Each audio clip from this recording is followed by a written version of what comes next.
Welcome to this episode of Temple Beth Am's Are You Coming Back? Personal, candid conversations with Jewish thought leaders across the country on the future of Jewish practice, hosted by Rabbi Cantor Hillary Chorny. Rabba Melissa Scholten-Gutierrez and I come from the same place. We went to the same small synagogue, Beth Tefillah, in East County, San Diego.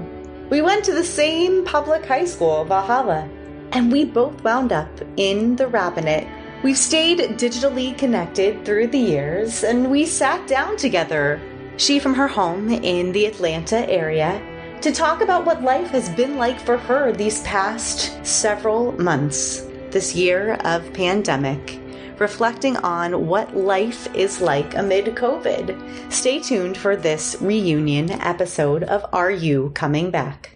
Where I've started this conversation with a lot of people, and what feels particularly poignant on this day when we're recording it now, which happens to be March 14th, is to take me back a year. And this weekend really is exactly a year.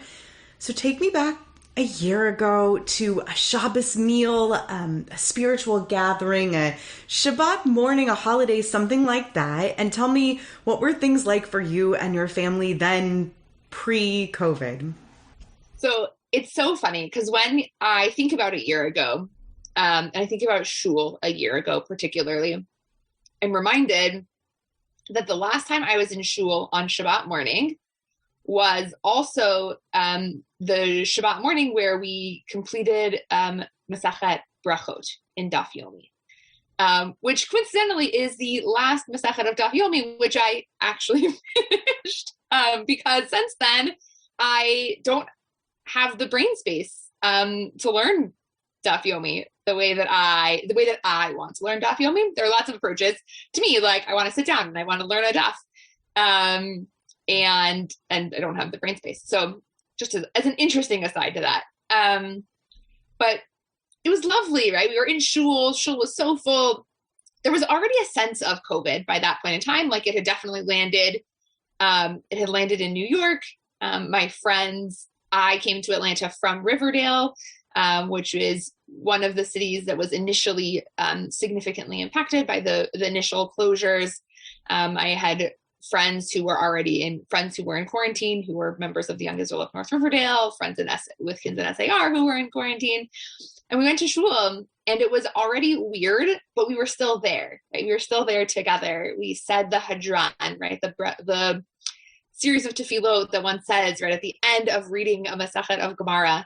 And the line that sort of repeats is, right, Hadran alach v'alach hadran, right? Like, I finished you and I will return to you, basically. And that line is so resonant for me, right? That the last time I was in shul, I was saying it about the Gemara, but really it feels on some way like I was saying it about shul. That's what I think about when I think about a year ago. A year ago for my family in shul was the four of us walking to shul together in the morning, and dropping the kids off in groups where they, spent the morning hanging out with their friends and learning and singing and doing kids tefillot, playing on the playground, everybody touching and hugging and playing. I'm sure my son was sharing candy with his friends because that's what they did. Actually, I have a memory, I don't know if it was that weekend, maybe it was the weekend before, but of my son's good friend sharing licks of a lollipop with another kid, which now in our brains is like mind-boggling. But then it was just like mildly gross. Yeah, the Adonai lollipop, right? Like the reward lollipop in our school.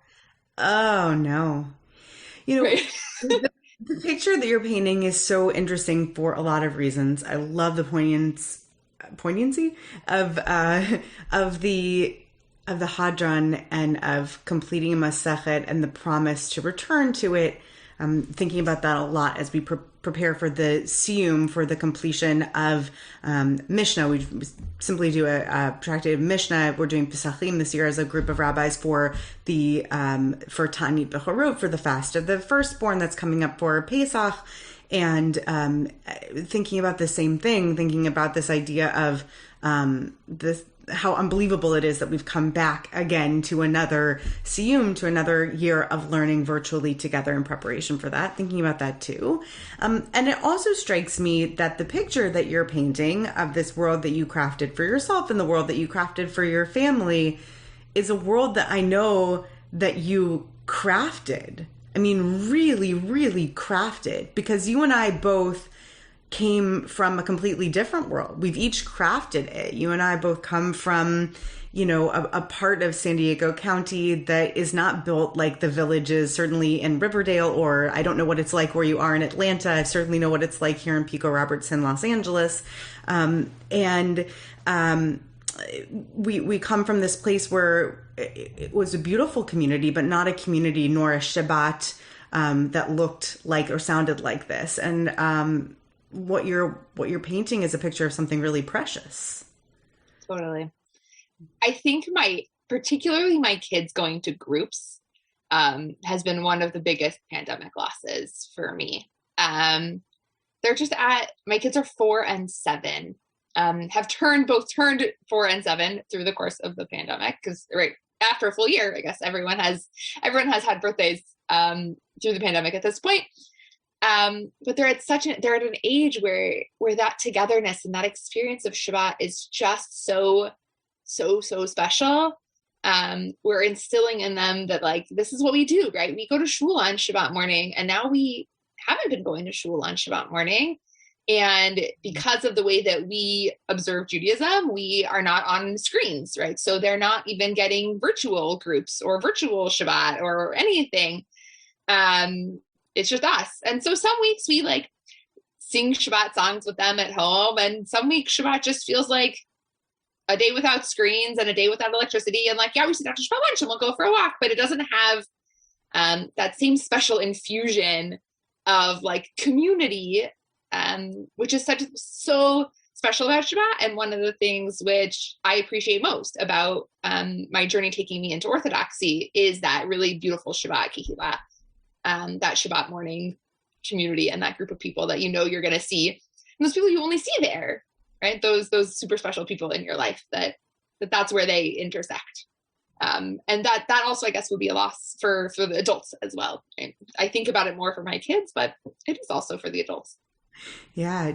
Do you remember having to explain to your kids for the first time what it would mean to not be going to synagogue? I mean, how have they responded to that? I think because it happened at the same time that they stopped going to school, it was just it was very matter of fact. The school was very matter of fact about closing. We were very matter of fact about shul closing. And they were okay with it. They were bummed. And I think the early weeks we did a lot more, right? We did a lot of taught Shabbat style services, on Saturday mornings. And at some point, as it became the norm that we were home together, that particular piece of the experience really sort of faded away. I think that they've also forgotten the rhythm of groups, of that sort of, kids, youth services, taught Shabbat, whatever you want to call it. That experience sort of has faded for them, I think. One of the things that was just a topic of conversation in our house, or also as we were just talking about a dual rabbi household, and you and your husband went to rabbinical school. You were in rabbinical school at the same time, which is a pretty interesting thing. I was also in rabbinical school at the same time as my husband. I don't know if you want to talk about that at all, but something that was a topic of conversation recently in our house was that our daughter is back in school in person. Our 5-year-old in school that's mostly outdoors, and they are this past Saturday, she surprised us by joining in with the full first paragraph of Birkat HaMazon, of the blessing after the meal. And we had a wonderful talk, my husband and I, about how we have managed to outsource still a great deal of what we've needed to teach to our kid to to day school, because since we don't have a Z-moon in our house this year ever, since we never have a group of people around our table, we're not really saying Birkat Hamazon at home. We're not saying these blessings out loud at the table, right? We just say them to ourselves quietly at our own pace. We're not saying them out loud at the table with a group of people, certainly not like singing them raucously. I'm sure maybe at the beginning we intentionally did it out loud a few times, but we're just not. So I wonder, what it's like for you being, I'm hearing you describe these singing sessions at home. Like, what sort of efforts are you putting into rabbiing for your kids at home? And what sort of guilt are you carrying about that too? Because I know we do. Oh, so much guilt. So we similarly outsource a lot of our children's Jewish education. Thank God my kids' day school has also been open this whole school year. There have been like isolated blips where like a class has been quarantined, but overwhelmingly they have been in school this year, which has been amazing. And we are so grateful for all of the work that our school has done. And I can't talk about it without saying that explicitly. And yeah, like it's hard. I think even in a normal year, there's a lot, right? Rabbinic parents are outsourcing the Jewish education of their children. Also because I feel like they learn it differently. They learn it differently when they're learning it with the group of their kids and their friends, and right, the way that it's taught in school is so special and so unique and so wonderful. And then we get to reinforce it, right? Like, they go to school and they are learning about which brachot you say after which foods, right? And then like we can give them a plate of food and ask them like, or remind them to say their brachot, and depending, right, 4 and 7 are at different stages in learning what blessings they're saying before they're eating. And we have made a commit. We do try very hard to sing at least the first. So my son has learned through the second paragraph of Birkat Hamazon, and so we make an effort to sing Shir Malo, the brachot, and then the Noda paragraph out loud, so that he does hear them, and it gets reinforced, right? Like, this is a thing you're learning at school, and it's not just something that happens at school, right? It's something that we do at home, and what you learn at school is connected to what we do at home, and there's a reason why that's where you go to school, is so that you learn the stuff that we do at home. It's actually interesting. So my husband is of Spanish Portuguese ancestry, and so he does some things differently than the way that they are taught in school. He says a different Birkat Hamazon, and sometimes he'll be like, "Well, do you want to do Abba's Birkat Hamazon?" He'll be like, "No," because to him, right, the way he learns it in school is like the way to do it. And so it's fun to like try, how do we balance these things that are unique things that happen in our household that are different than what's happening at school, and different than what happens when we're in shul or really any other communal space. We don't have a Sephardi community around us, particularly, that we're connected with, or that has practices like what my husband does. I do a weird hybrid. I'll sort of say we have a Sarda-Kanazi household. We've got like a little bit of all of it happening at the same time.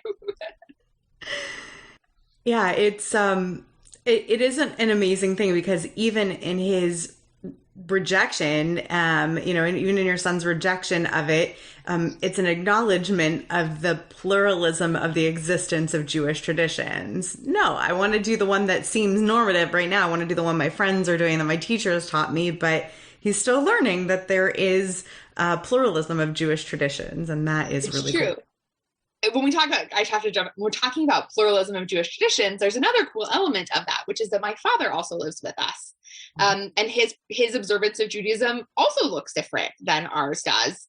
And so we've, a dear friend of mine, Rabbi Sarah Mulhern, uses the phrase, people who do mitzvot like we do, when she talks to her children about the way that they do certain things. And so that's language that I have adopted with permission. And sometimes I'll say, like, Papa doesn't practice Judaism the same way we do. Papa doesn't observe mitzvot the same way we do. Or like, whatever kid in your class doesn't observe mitzvot the same way that we do. And it's just a way of honoring that, like, there are so many approaches to Judaism, and it's so wonderful that our tradition is rich and diverse and has space for lots of different approaches and interpretations. Because like, what is Judaism if not like a whole bunch of people trying to understand and figure out what practice of it looks like. And I love that. I love just leaning into that and finding ways to lean in. Yes. I love those descriptives. First of all, Rabbi Sarah Mulhern is fantastic. Amazing. I have to give some space between how many Hartman folk I interview at once, but I love Sarah as a dear friend and teacher, and I'm thinking about so many things about what you just said and those descriptives. One is just the wisdom of the way that we can improve our relationships with other people by talking about them in healthy ways, instead of calling people drug addicts, calling them people who use drugs. And lahavdil, we're not describing, people who do mitzvot differently than we do in that way. I'm saying that the way that we relate to the extreme to people who are making choices, even that are choices that we wouldn't approve of making, that we find ways of speaking of them as being in certain circumstances or making other choices, that we describe them as being in categories where they are not their circumstances and they are not their choices. They are not them. Those are their choices and those are their circumstances. And I was just studying a piece of Gemara in Pesachim about this. I hope this podcast comes out after I teach this to my board of trustees about this. But it is something that I hope that I quote correctly from Shmuel, but it's on the concept of lechem oni. And the concept is on the idea of the vav and the difference between ani and oni, and that ani is a poor person in Ketiv Chaser with missing the vav, but that oni with the vav is a person who is just afflicted. So that that's the vav is just representative there of a burden, right? So when we actually think about reflecting on this idea that sometimes people just have things in their lives, and we think about people and separately the burden or the choices that they carry. We identify them as whole people, and then separately they have choices, they have burdens, they have circumstances. So I love that you talk about your kids as having this, grandfather in their life, and separately, like the way that he observes and their relationship that they have with him is not the same thing as the relationship they have with the way that he observes. Totally. It's beautiful. I love that piece of text. Yeah, I'm really digging it, and I got to get through the rest of the page of that Gemara too. Like you said, it's hard to have headspace for it. So headspace for Gemara is like not a thing for me right now, and it makes me really sad because I really love learning Gemara. So speaking of that and like having headspace for doing things, I know you've been doing a lot of writing in general and trying to do a lot of writing. Can you talk to me about what it's been like to be a writer during COVID, the projects you're engaged in, and how COVID has informed you as a writer? Yeah. So it's interesting because I, for a long time, had a dream that like one day I would write something for e-Jewish philanthropy.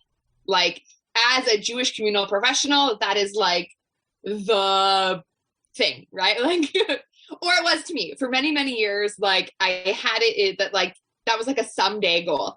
And actually early in COVID, I was feeling, so I have a passion in speaking about death and dying, and ritual infusion with that and what that looks like and how that models in other places, and also the need to talk about your wishes in advance. And this is a whole separate series of conversations.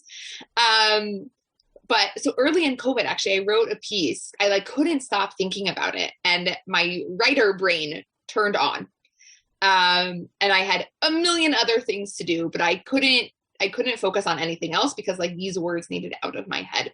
And I wound up writing a piece that was published in JFIL that was called Framing Our Communal Grief, which is really about placing the communal experience of COVID into the framework of the Jewish mourning rituals. And I think I need to write an update because my thoughts about where we would be in a year, getting up and walking around, is interesting, right? Like where I thought and how I was reflecting on the process was different. And writing that piece reminded me that I have this voice I always feel so I say it, but like, I'm a really good writer. So writing that piece reminded me that I have that written voice. And since then, I've taken the opportunity to be involved in a few opportunities to learn more about writing and publishing and op-eds and whatnot. I'm currently doing Write to Change the World, which is a project, which is one of the programs of the op-ed project, which is all about getting more voices out, more diverse voices out. The cohort I'm doing is specifically Jewish women professionals out into the world. And actually, right before I started the op-ed project, also I wrote an op-ed which was published in the Atlanta Jewish Times about abortion as a religious right in Judaism and how that sort of shifts the shifts we need to be making in the communal conversations around abortion and religious views on abortion, and more. Right, I'm actually currently working on something about some of what we're talking about. Right, what does community look like in the time of COVID? How are we navigating and what are we learning? And I'm not going to tease it too much, but really, like, virtual community is really powerful. And I'm really even thinking about that and what that looks like and what that looks like going forward. I'm really fascinated, maybe even moved by this idea that your Daf Yomi work needed to go on pause at the same time that the writer in you needed to come out. And I'm wondering if those things might be related in you, that there is a piece of your Torah that needed to be expressed at this time in your life, in the cycle of the world. It sounds like you have a lot to say right now. It's a really interesting way of thinking about it, right? That like I had Torah that needs to come out as opposed to, right? Like I'm not in a phase where I can absorb more, right? I have too much to do. I was saying to a friend earlier tonight, I can't learn. I feel like I have to do. And one of the ways that I can do is to write. And one of the things I can do is to be an activist. And so what does it look like? And where are the places I can do that? And trying to lean into that. And I think that you're right? There's some balance of like what you can absorb and what you need to give.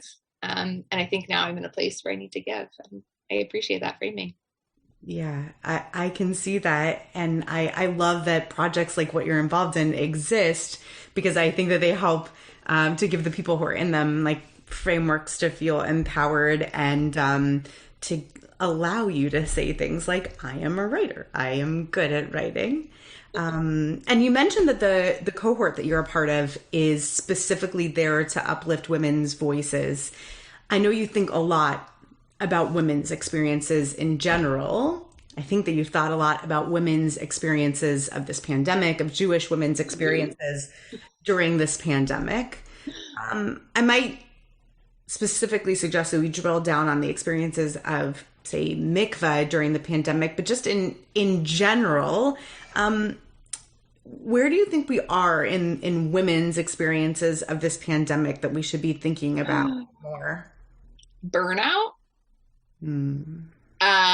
I think, so I spend a lot of time talking to working moms, not totally surprisingly, who are feeling very burnt out, by carrying the loads of work and parenting, particularly parents who are not in places where their kids are back in school.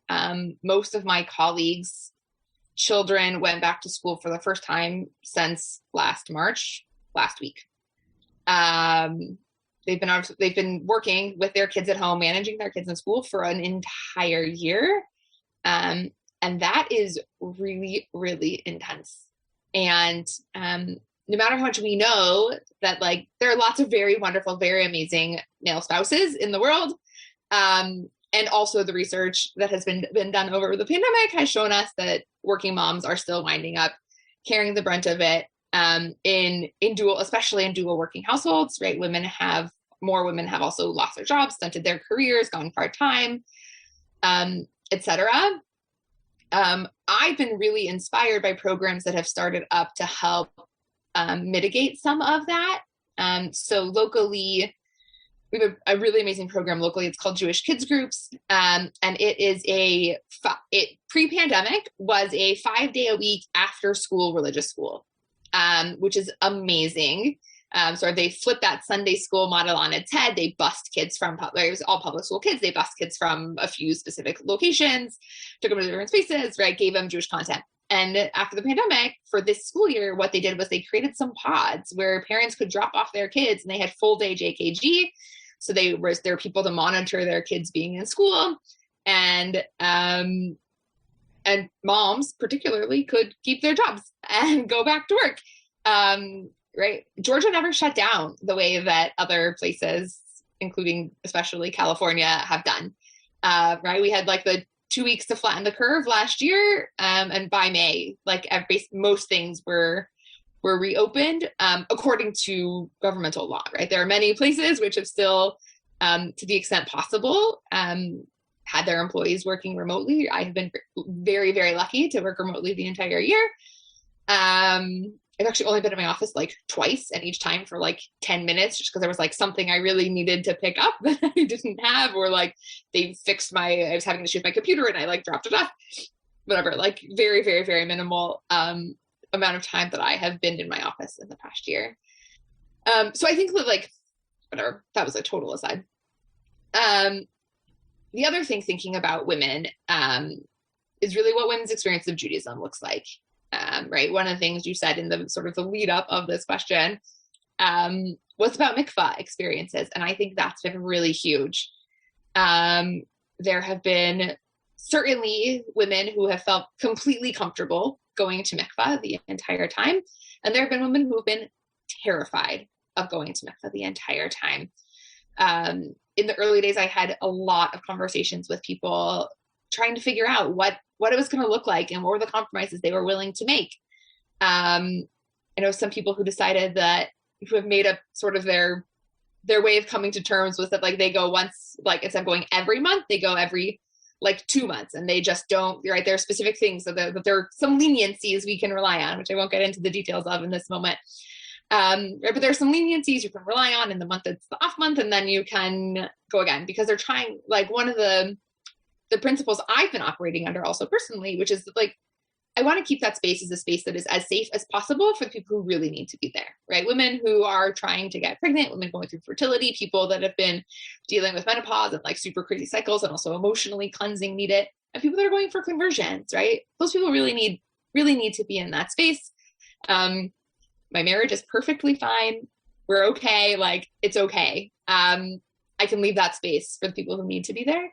And on top of that, I'm also the Clergy Advisory Chair for MACoM, which is the Metro Atlanta Community Mikvah, which is one of, a dozen or so in the country. I don't know the number off the top of my head, and that's not great. But we're one of the community mikvah that are across the country. And simultaneously, I was involved in conversations with Orthodox women in leadership roles, discussing what we were doing and how we were inspiring and what we were talking about for mikvahot in the Orthodox community, and what the level was of the level of commitment to remaining open and figuring out how to do that safely. And those were really cool conversations, right? Because there was a fellow Maharat Musmachot, there were Yoetzet Halacha, there were women in Israel and America. It was really, really diverse conversations, and ultimately came out with some like best practice guidelines from those conversations. And then simultaneously conversations with community mikvahot who didn't have that same need to stay open, where, especially knowing that the Orthodox mikvahot, or the mikvahot which more serve the Orthodox community, whichever way you want to frame that, that those were staying open. Those were not being closed. And so what could we as the community mikvahot do? Like, should we close? Would we close? And ultimately, most of the community mikvahot did wind up closing for periods of time. And we since most of us have reopened with limitations, right? So in MACoM, we only allow at this point, we're allowing 2 or 3 conversions a day, or 2 or 3 immersions a day, rather. And there has to be a full cycle of our air filter between between any immersion. Right? Just trying to keep it like the utmost that we can do, right? When Batei Din are coming in to take people for conversions, the Beit Din is meeting outside. No one else is coming in the building, right? How do we finagle to make these things nuanced and powerful? And then I'll just throw like one other thing out there and thinking about women's experiences in the pandemic, which is that, especially in Orthodox spaces, when you are limited on the number of people you can have davening physically together, the number of people allowed in a space, women across the country are being excluded from being able to daven. Because when you have a limit of 15 people, well, 10 of those are going to be reserved spaces for the men in order to have a minyan. So you've got only the opportunity even for 5 women left, and sometimes less, right? When New York first opened, it was 10 people gathering total. And there were some communities that said, like, if we could only have 10, like, we're not opening. And those people deserve a lot of gladness and goodness and appreciation sent their way. But that wasn't the case everywhere, right? And it's harder to say, like, with, especially back to the mom factor, right? Like, there isn't groups. So if one person in your household is going to be able to go to tefillah more often in Orthodox communities, that winds up being a man, because of all sorts of assorted realities and feelings and sentiments about who sort of needs to be in person and in those davening spaces more, and the responsibility on ensuring that there is a minyan, right, which falls upon the men of our community and not the women. And the efforts that are being made by the communities who are trying to make sure that there is still space for women, even when that doesn't feel like it's really a space for women, which is hard. It's definitely been an extra hard pain point in the pandemic for women, I would say, especially in the Orthodox community.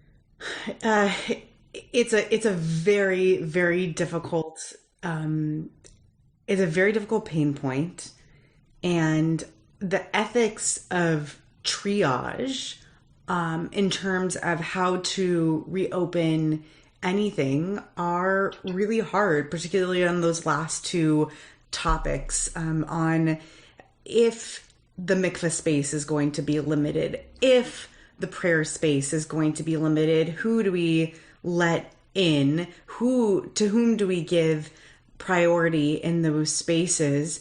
It's a really tough matter of discussion. I think it's really hard to decide, and really telling that the discussion about the emotional needs of somebody who is menopausal get discussed alongside somebody who might be waiting for conversion. That's really important. I think that it's, to offer another example, we've been having really interesting and difficult discussions around the ethics of whom we give slots to when we reopen the outdoor davening in our community. And do we actually give it to, for example, a Kaddish Sayer over somebody who's waited an entire year because they've had to wait for a vaccination and they were in a vulnerable category, and so they actually haven't been to any prayer services while we've been closed. So they perhaps it's been over a year since they've been able to come to services, and so who gets priority? How do we make space for all of them to be there? And to make those decisions is difficult. I think what matters here is that we're putting the right boards of leadership in place to help make these decisions. And that's not for me to back off of the conversation, but rather lean into it, right? It's worthy of many, many hours of conversation. But what strikes me is how important it is that there be the right pluripotent, well-crafted boards of folk at the heads of each of these organizations who are able to talk through these matters and bring up the really important issues that you've floated on all these fronts. Yeah, I totally agree. Yeah. And it's really hard for those leaders, and I want to name that. Right? Yes. Rabbis who were not at all trained remotely to do this work, that are doing this work, heads of schools, right? Executive directors of nonprofits, like they don't have background in training and the stuff. And so, right, we're lucky in Atlanta, right? The CDC is here. And so we have CDC professionals, right? We have the people that are like on the ground fighting this virus, telling us what to do.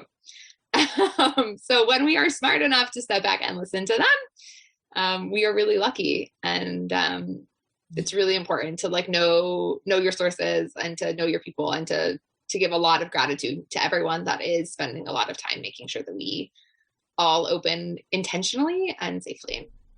Yeah, to go back into the personal world for a minute, I think that one of the really huge differences between being a communal leader and worrying about these things in our personal world is that when you make these kinds of decisions in an institution, the impact of that decision making and the questions of we're making one decision one week and another decision another week are enormous and they're fraught. Whereas when you make the decisions that you make as a family from week to week, it doesn't feel like those are necessarily so outward facing. I've made so many what feels like high stakes decisions as an individual about COVID, but none have felt nearly as high stakes as those conversations that I've had at a professional level. I don't know if it's felt the same for you in terms of professional COVID making. The conversation, like for me, like the most high stakes conversation I have had was the discussions around opening and closing MACoM. I'm not in a position of leadership enough in my professional life where I am a part of these conversations. I'm lucky to have a leadership team that really solicits feedback from the employees. But I'm not a chief. So I'm not at those tables. But I am the Clergy Advisory Chair. And there was a lot of pressure on me as to say, like, what are we doing in this moment? And I took that really to heart. And also, right, like you're saying, right, like you don't want to change it, right, institutionally to change a decision on the fly or like, right, like when you make a decision institutionally, like that's it. And you've got to like really stick to it. Whereas like a few weeks, I don't know, a month ago, I let my kids play on the playground on a Shabbat afternoon, right? There weren't any kids around. We walked past it. No one was there, like whatever, we played. And then a couple weeks later, I knew there were a lot of cases in our community. Our community was having a COVID outbreak. And that week I was like, we're not playing on the playground on Shabbat. Like maybe on Sunday, right? We can walk past the playground. And on Sunday, if there aren't kids at the playground, we can go to the playground on Sunday. But on Shabbat, where there's more likely to be more people there and we're having an outbreak, like we're not going. Because like, it's not right. Like, and I can, right. Like as a mom, I can change my mind and I can make decisions and we can change, what happens. I don't want to say on the fly. That feels a little more like loosey-goosey, but right. We can make educated decisions and risk assessments. And we can change them more rapidly than institutional ones, for sure. And having that understanding and holding in mind that every family is making those decisions for themselves all the time is also what makes us better leaders. To have that understanding that people are constantly making those just different decisions all the time, and then collectively you're just a city full of people making all those different decisions and changing their minds all the time. Knowing that that's what's happening out there is what makes a leader a great leader. So it's great to be cognizant of that sort of changing shape of the way that you act and the other people act around you too. You were describing the playground and like playground dynamics in your community. What is community to you right now? That's an excellent question. And I don't know, honestly. So I mean, there's like multiple levels of what community is in this moment. So there is still, right? Like we live in an area called Toco Hills. And Toco Hills is a community, right? Regardless of how much we are or are not feeling plugged into the people, our friends, the synagogues. We are affiliated with multiple synagogues and throughout the pandemic have done virtual events with multiple synagogues in our neighborhood. Actually, that's been a cool part because the synagogues in our neighborhood are each very unique. And there doesn't tend to be a lot of overlap amongst, right? It's not a big shul hopping, right? Like, oh, 1 week you go here and another week you go there. Isn't really the vibe in this community. But over the pandemic, it's felt much more low stakes to like drop in to a sisterhood event at another community, to drop in for like a Motzei Shabbat date night event at another part of the community, right? That aren't sort of our home-based shul. And so that's been a cool sort of unifying factor, I think, of our like community in terms of like the physical place in which we live, right? And there is some sense of community there. I think it's another community of like our school community, right? Like our school they've talked a lot this year about being a kahila kadosha, right? A holy community. And they've really leaned into that also for like community norms and expectations around what masking looks like and what social distancing looks like, even when you're not at school. So regardless of how I feel about masking in any specific situation, I do what the school says, right? Like we abide by what the school says because that's the community we've gotten into, and we're going to follow along, right? Part of being part of a community is abiding by sort of the communal expectations, especially in a pandemic. And then I think for me, like the third part of the community is a virtual community, right? There are a number of virtual communities that have been built over the course of the year, which have been really, really special to me. And also like my rabbinate is sort of a virtual community. The joy, one of the benefits for me of not being a pulpit rabbi is that people that want to connect to me do. And so I've been able to, because the pandemic has normalized virtual community, it has lessened people's angst about having their rabbi not be the person that they see on Shabbat, because they're not seeing any rabbi on Shabbat. So it feels more okay to people to reach out and say, hey, like, can you be my person? Which I've had people do over the course of this time as they've realized that like they don't have to be tied to that one figurehead. I feel bad saying that to a pulpit rabbi. You can be my people's person too. I give them permission if they're listening to the podcast, if they have questions. Rabba Melissa can be your rabbi too. Thanks. We'll share. And it's just cool because what I tend to wind up finding is that the people that are reaching out to me are people in Orthodox spaces who, particularly women, who are feeling that there is not space for their voices, that there isn't space for their activism, for their passions, and they want a rabbi who can hold them in that, and can see sort of some of the tensions that will occur, people with mental health issues that they're fighting with and trying to balance, right? People, and that's hard, and people being able to lean into that is really, really important. And it's one of those like there's like a phrase that I'm now forgetting that people have been using, but like the silver linings of COVID. And I think one of them is that normalization of virtual community, and reaching out to people that aren't your, immediate, automatic, natural go-tos, in order to find the people that are the right people for you. And that's as rabbis, and that's as friends, right? Really leaning into distance friendships and what that looks like, and groups of people that you would not normally have connected with. And I think that's really special. It sounds like something you really want to take into post-COVID. I imagine that'll be a blessing if that can linger into post-COVID. Is there anything else, as we kind of wrap on our time together, that you really hope either something that's special that's been invented within your family as a ritual, or something else that you've found time to do or found within yourself in this era that you hope is here to stay, even when we return almost to life as it was before?